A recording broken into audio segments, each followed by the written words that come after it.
নির্বাচনী রোডম্যাপ চায় বিএনপি, আগের সংস্কার চায় জামাত, রাজনৈতিক দল প্রধান উপদেষ্টার সংলাপ। 5 থেকে 7 আগস্টে বেশিরভাগ দেশ ছেড়েছেন, এখন আর পালানোর সুযোগ নেই স্বরাষ্ট্র উপদেষ্টা। সেনাবাহিনী মাঠে আছে, তাই নির্ভয়ে পূজা মণ্ডপে যাবার আহ্বান সেনাপ্রধানের, ঢাকেশ্বরী মন্দির পরিদর্শন। চলে গেলেন সাবেক রাষ্ট্রপতি ডাক্তার বদরুদ্দোজা চৌধুরী, রাজনৈতিক অঙ্গনের শোক, রোববার শ্রীনগরে দাফন।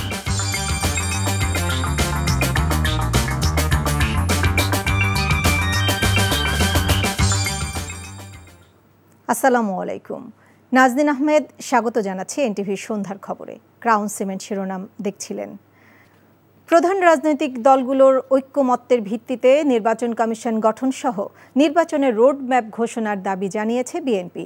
তবে ভোটের আগে সংস্কারের রোডম্যাপ চায় জামায়াতে ইসলামী। রাষ্ট্রীয় অতিথি ভবন যমুনায় অন্তর্বর্তীকালীন সরকারের প্রধান উপদেষ্টা ডক্টর মোহাম্মদ ইউনূসের সাথে সংলাপে এ দাবি জানায় বিএনপি ও জামায়াত। ইমরুল হাসানের রিপোর্ট। 8ই আগস্ট দায়িত্ব নেওয়ার পর রাজনৈতিক দলগুলোর সাথে তৃতীয় দফায় প্রধান উপদেষ্টার সংলাপ। দলের মহাসচিব মির্জা ফখরুল ইসলাম আলমগীরের নেতৃত্বে বিএনপির 6 সদস্যের প্রতিনিধি দল সংলাপে যোগ দেয়। 1 ঘণ্টার আলোচনায় সংস্কার ও অন্তর্বর্তী সরকারের করণীয় নিয়ে বেশ কয়েকটি প্রস্তাব তুলে ধরে বিএনপি। দলটি মনে করে নির্বাচন আয়োজনই সরকারের প্রধান এজেন্ডা হওয়া উচিত। নির্বাচন কমিশনার নিয়োগ আইন স্থগিত করে প্রধান রাজনৈতিক দলসমূহ ঐক্যমতের ভিত্তিতে অনতিবিলম্বে নির্বাচন কমিশন গঠন করতে হবে এবং আমরা একটা রোড ম্যাপ দিতে বলেছি। নির্বাচন কমিশন কবে নির্বাচন হবে সে আমরা একটা রোড ম্যাপ দিতে বলেছি। আমি এই মাস দিনকাল নিয়ে কথা বলি না, উনি আমাদেরকে যেটা বলেছেন যেটা আমাদের 1 নম্বর প্রায়োরিটি। নির্বাচন অনুষ্ঠান তাদের 1 নম্বর প্রায়োরিটি। উনি ফিডব্যাক কি দিয়েছেন স্যার আপনাদের এই দাবি ব্যাপারে? উনি বলেছেন সবকিছু অত্যন্ত সহৃদয়তার সঙ্গে তারা দেখছেন এবং তারা মনে করেন আমাদের দাবিগুলো হচ্ছে জনগণের দাবি, আমাদের দাবিগুলো তাদেরও দাবি। তত্ত্বাবধায়ক সরকার ব্যবস্থা বাতিলের দায়ে বিচারপতি খায়রুল হকের বিরুদ্ধে আইনি ব্যবস্থা নেওয়ার দাবি তোলে বিএনপি। একই সঙ্গে চুক্তিভিত্তিক নিয়োগ বাতিল, ইউনিয়ন পরিষদ বাতিল করা সহ বেশ কিছু দাবি জানিয়েছে দলটি। বিএনপির সাথে বৈঠকের পর জামায়াতে ইসলামীর সাথে আলোচনায় বসেন ডক্টর মোহাম্মদ ইউনূস। 13 সদস্যের প্রতিনিধি দলের নেতৃত্ব দেন দলের আমির ডাক্তার শফিকুর রহমান। নির্বাচনের পাশাপাশি সংস্কারের রোডম্যাপের কথা তুলে ধরে দলটি। তাদের কাজ হচ্ছে জাতির সামনে যা জাতি বঞ্চিত ছিল পরপর 3টা নির্বাচনে জাতির সামনে একটা গ্রহণযোগ্য, সুষ্ঠু এবং শান্তিপূর্ণ নির্বাচন উপহার দেওয়ার পরিবেশ তৈরি করা। আমরা 2টা রোডম্যাপ চেয়েছি। একটা রোডম্যাপ হবে সংস্কারের, আর একটা রোডম্যাপ হবে নির্বাচনের। সংস্কারটা সফল হলেই নির্বাচনটা সফল হবে। এই জন্য 2টি বিষয়ের উপরে আমরা গুরুত্ব দিয়েছি। এরপর একে একে গণতন্ত্র মঞ্চ, বাম গণতান্ত্রিক জোট, হেফাজতে ইসলাম ও ইসলামী আন্দোলনের সাথে বৈঠক করেন অন্তর্বর্তী সরকারের প্রধান ডক্টর মোহাম্মদ ইউনূস। সংস্কার করে একটা নির্বাচন কবে হবে এই রোডম্যাপ ঘোষণা করতে হবে। একই সাথে বলেছি অন্যান্য যে কাজগুলো আছে সেই সংস্কারের প্রস্তাব তারা করে যাবেন, পরবর্তীতে নির্বাচিত সরকার সেগুলো এগিয়ে নেবেন।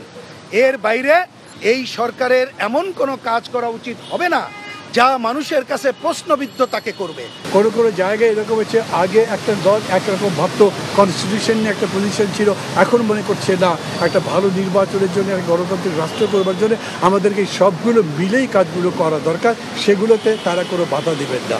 ইমরুল হাসান, এনটিভি নিউজ, ঢাকা। জুলাই গণহত্যার সাথে জড়িতদের খোঁজ পেলেই গ্রেপ্তার করা হবে বলে জানিয়েছেন স্বরাষ্ট্র উপদেষ্টা জাহাঙ্গীর আলম চৌধুরী। নতুন করে কারো পালানোর সুযোগ নেই উল্লেখ করে তিনি বলেন, দেশ ছেড়ে পালানো আওয়ামী লীগের নেতাকর্মীরা 5 থেকে 7 আগস্টের ভেতরেই পালিয়েছে। রিপোর্টে জানাচ্ছেন শফি মাহমুদ সাগর। রাজধানীর উত্তরায় armed police battalion school and কলেজে আয়োজিত ছাত্র জনতার আন্দোলনে শহীদ মীর মুগ্ধের স্মরণসভায় তার নামে একটি ভবন ও তোরণ উদ্বোধন করেন স্বরাষ্ট্র উপদেষ্টা। পরে উপদেষ্টা বলেন, জুলাই গণহত্যার সাথে জড়িতদের একে একে গ্রেফতার করা হচ্ছে। জানান, আওয়ামী সরকার পতনের পর 3 দিনে অনেক নেতাকর্মী পালিয়ে গেলেও এখন আর কারো পালানোর সুযোগ নেই। সীমান্তে নিরাপত্তা কঠোর করা হয়েছে। যারা পালিয়ে গেছে তারা হলো 5, 6, 7, এই 3 দিনই সবচেয়ে বেশি পালিয়ে গেছে। এখন কিন্তু পালানোটা তাদের জন্য বেশ দূর হয়ে গেছে। এখন আপনারা দেখবেন, এখন পালাইতে গেলে শুধু আমার পুলিশ বা আমার বিজিবি তা না, জনগণই কিন্তু তাদের পিছনে আছে। এখন কিন্তু পুলিশ কোনো মামলা করছে না, এই মামলাটা কিন্তু করতেছে সাধারণ পাবলিক। এই জন্য আমাদের এটা ইনভেস্টিগেশন হবে, ইনভেস্টিগেশনে যে দোষী সাব্যস্ত হবে তার ক্ষেত্রে অ্যাকশন নেওয়া হবে। ছাত্র জনতার আন্দোলনে যারা আহত হয়েছে তাদের সম্পূর্ণ চিকিৎসার ব্যবস্থা সরকার করবে বলেও জানান উপদেষ্টা। যারা অসুস্থ আছে এই সবাই চিকিৎসা ব্যবস্থা কিন্তু সরকার করবে। এদের যদি বিদেশে পাঠানো দরকার হয় তাও ব্যবস্থা করা হবে। এটার জন্য কোনো কিছুতে কোনো রকম কার্পণ্য করা হবে না।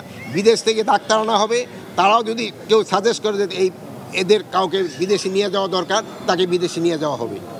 যাদের বিরুদ্ধে মামলা হয়েছে সরকার তাদের খুঁজছে জানিয়ে স্বরাষ্ট্র উপদেষ্টা বিগত সরকারের সাবেক এমপি মন্ত্রীদের ধরতে সবার সহযোগিতা চান। শফি মাহমুদ সাগর, এনটিভি নিউজ, ঢাকা। হিন্দু সম্প্রদায় যেন নির্বিঘ্নে দুর্গাপূজা উদযাপন করতে পারে সেজন্য সারা দেশে সেনাবাহিনী নিয়োজিত আছে বলে জানিয়েছেন সেনাবাহিনী প্রধান জেনারেল ওয়াকারুজ্জামান।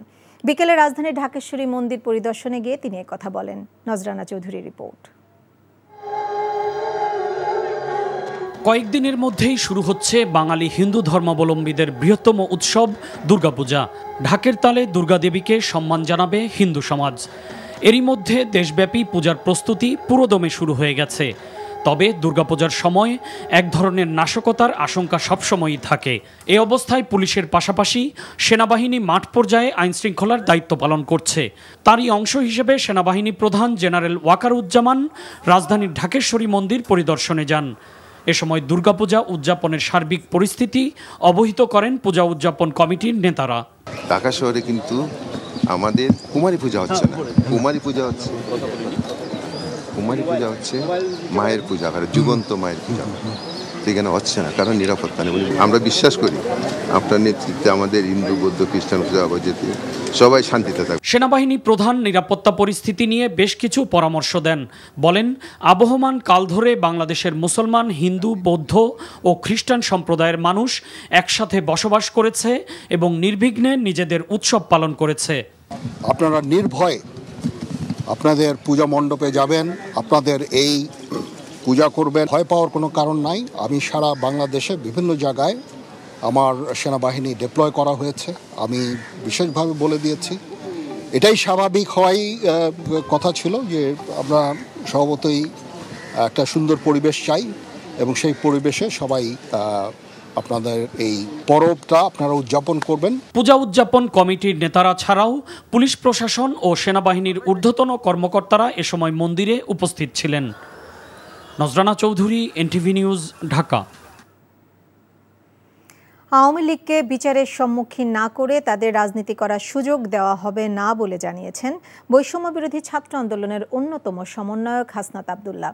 দুপুরে রাজধানীর রাওয়াব কনভেনশন সেন্টারে বৈষম্যমুক্ত সশস্ত্র বাহিনী বিষয়ক সেমিনারে একথা বলেন তিনি। সেমিনারে আরেক সমন্বয়ক সার্জিস আলম বলেন, ফ্যাসিস্টদের দোসরদের বিরুদ্ধে ব্যবস্থা নিতে হবে।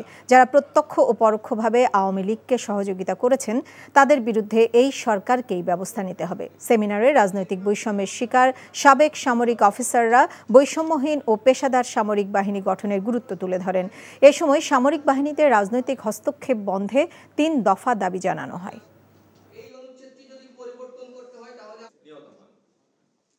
যারা প্রত্যক্ষ এবং পরোক্ষভাবে ওই সরকারকে, ফ্যাসিস্ট আওয়ামী লীগকে সহযোগিতা করেছে তাদের বিরুদ্ধে যে ব্যবস্থা নেয়ার, সেই ব্যবস্থা এই অন্তর্বর্তীকালীন সরকারকে তাদের সময়ে শেষ করতে হবে। যদি তারা এটি না করতে পারে, যেই রক্তের উপরে দাঁড়িয়ে তারা ওই আসনগুলোতে বসেছে, সেই রক্তের মর্যাদা তারা নিজেরা নষ্ট করছে। গণ অভ্যুত্থানের 2 মাস পরও শহীদ পরিবারের পুনর্বাসনের অগ্রগতি হয়নি জানিয়ে দ্রুত তাদের পুনর্বাসনের পদক্ষেপ নিতে সরকারের কাছে আহ্বান জানিয়েছে জাতীয় নাগরিক কমিটি। সকালে জাতীয় জাদুঘরের সামনে নাগরিক সমাবেশ থেকে সংগঠনটির আহ্বায়ক নাসির উদ্দিন পাটোয়ারি এই আহ্বান জানিয়েছেন। চিকিৎসার বাইরেও আহতদের ভাতা দেওয়ার দাবি জানান তিনি। গরিবের পেটে লাথি মেরে এখনও বাজার নিয়ন্ত্রণে যেসব সিন্ডিকেট সক্রিয়, দ্রুত তাদের বিরুদ্ধে ব্যবস্থা নেওয়ার আহ্বান জানান তারা। সমাবেশে জুলাই বিপ্লবের শহীদদের পরিবারের সদস্য এবং স্বৈরাচার শেখ হাসিনার আমলে গুম খুনের শিকার ব্যক্তিদের পরিবারের সদস্যরা উপস্থিত ছিলেন। বর্তমান তরুণ প্রজন্ম রাজনীতির নামে চরম অপরাজনীতি, দুর্বৃত্তায়ন ও দখলের সাথে যুক্ত বলে মন্তব্য করেছেন শিক্ষা উপদেষ্টা ওয়াহিদ উদ্দিন মাহমুদ। সকালে রাজধানীর ওসমানী স্মৃতি মিলনায়তনে বিশ্ব শিক্ষক দিবসের আলোচনায় তিনি এমন মন্তব্য করেন। বিভিন্ন শিক্ষক সংগঠন আলোচনা সভা সহ নানা কর্মসূচির মাধ্যমে দিবসটি পালন করেছে। আরও জানাচ্ছেন হাসান জাবেদ। প্রকৌশল, বিজ্ঞান ও প্রযুক্তি সহ শিক্ষক দিবস উপলক্ষে শিক্ষা মন্ত্রণালয় আলোচনা সভা ও গুণী শিক্ষকদের সম্মাননার আয়োজন করে। অনুষ্ঠানে শিক্ষা উপদেষ্টা বলেন, জেলায় জেলায় বিশ্ববিদ্যালয় হলে চলবে না, গুণগত শিক্ষা নিশ্চিত করতে হবে।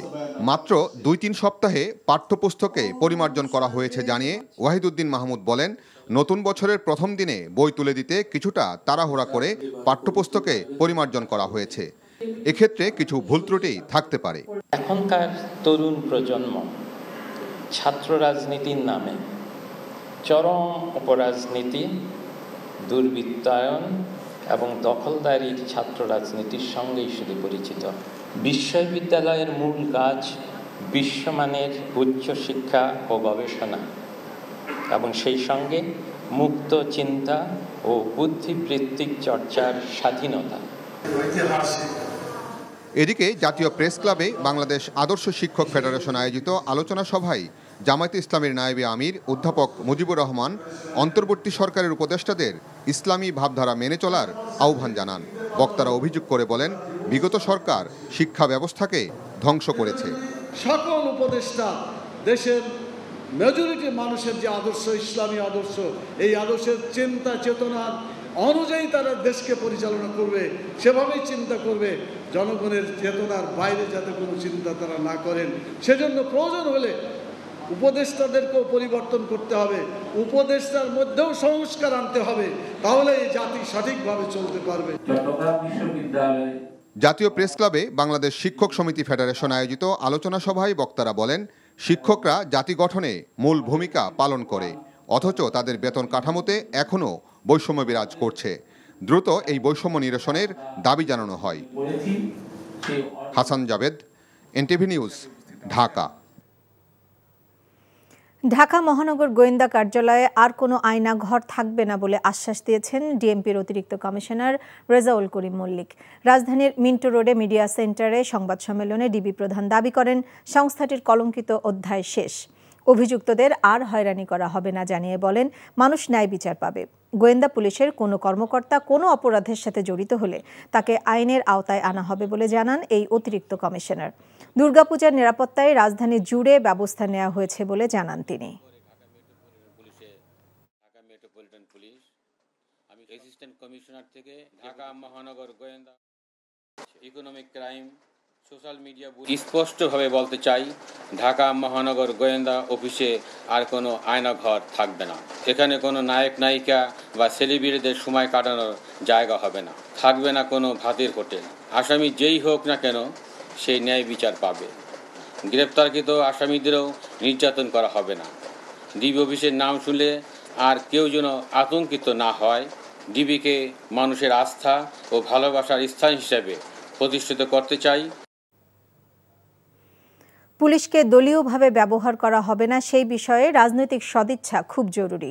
এই সদিচ্ছা ছাড়া পুলিশের সংস্কার করলেও তা কাগজে কলমেই হবে। দুপুরে আন্তর্জাতিক মাতৃভাষা ইনস্টিটিউটে ভয়েস ফর রিফর্ম আয়োজিত মেরামত ও আলাপ অনুষ্ঠানে বক্তারা এসব কথা বলেন। অতীতের সরকারগুলো তাদের রাজনৈতিক প্রয়োজনে পুলিশকে ব্যবহার করেছে। পুলিশের কিছু অফিসারও সেই সুযোগ নিজের স্বার্থ হাসিল করেছে। পুলিশের সাবেক ঊর্ধ্বতন কয়েকজন কর্মকর্তা এবং আইনজীবীরা পুলিশের পুরনো আইনগুলো সংশোধনেরও প্রস্তাব করেন। পুলিশ নিয়োগে স্বচ্ছতা আনারও আহ্বান জানান বক্তারা।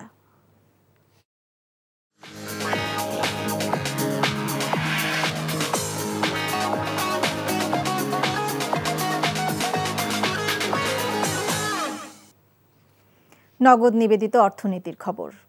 বাজার পরিস্থিতি স্বাভাবিক রাখতে ডিম, আলু ও পেঁয়াজ আমদানিতে কোনো বাধা নেই বলে জানিয়েছেন বাণিজ্য মন্ত্রণালয়ের সচিব মোহাম্মদ সেলিম উদ্দিন। রাজধানীর শ্যামবাজারে ব্যবসায়ীদের সঙ্গে মতবিনিময় শেষে একথা বলেন তিনি। বাজার স্থিতিশীল রাখতে নিত্যপণ্যের যৌক্তিক দাম নির্ধারণের আহ্বান জানান তিনি। কেউ যদি সিন্ডিকেট করে বাজার কারসাজির চেষ্টা করে তাহলে কঠোর ব্যবস্থা নেওয়ারও হুঁশিয়ার দেন। এদিকে ব্যবসায়ীদের পক্ষ থেকে চাহিদার তুলনায় উৎপাদন ঘাটতির কথা জানিয়ে আলু ও পেঁয়াজ আমদানি বন্ধ না রাখার কথা বলা হয়। পরে শ্যামবাজারের আলু ও পেঁয়াজের আড়ত ঘুরে বাজার তদারকি কার্যক্রম পরিদর্শন করেন বাণিজ্য সচিব। নির্বাচনী রোডম্যাপ চায় বিএনপি, আগের সংস্কার চায় জামাত, রাজনৈতিক দল প্রধান উপদেষ্টা সংলাপ।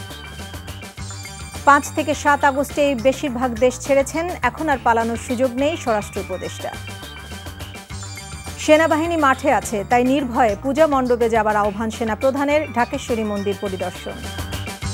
চলে গেলেন সাবেক রাষ্ট্রপতি ডাক্তার বদরুদ্দোজা চৌধুরী, রাজনৈতিক অঙ্গনের শোক, রোববার শ্রীনগরে দাফন। এই ছিল সন্ধ্যার খবরে। এই খবরের ভিডিও সহ আপডেট জানতে ভিজিট করুন এনটিভি অনলাইন www.ntvbt.com। এছাড়াও এনটিভি জনপ্রিয় সব অনুষ্ঠান ও খবরের আপডেট জানতে ভিজিট করুন আমাদের ইউটিউব ও ভেরিফাইড ফেসবুক পেজ। রাত 10:30টায় রাতের খবর দেখার আমন্ত্রণ রইল। সবাইকে ধন্যবাদ।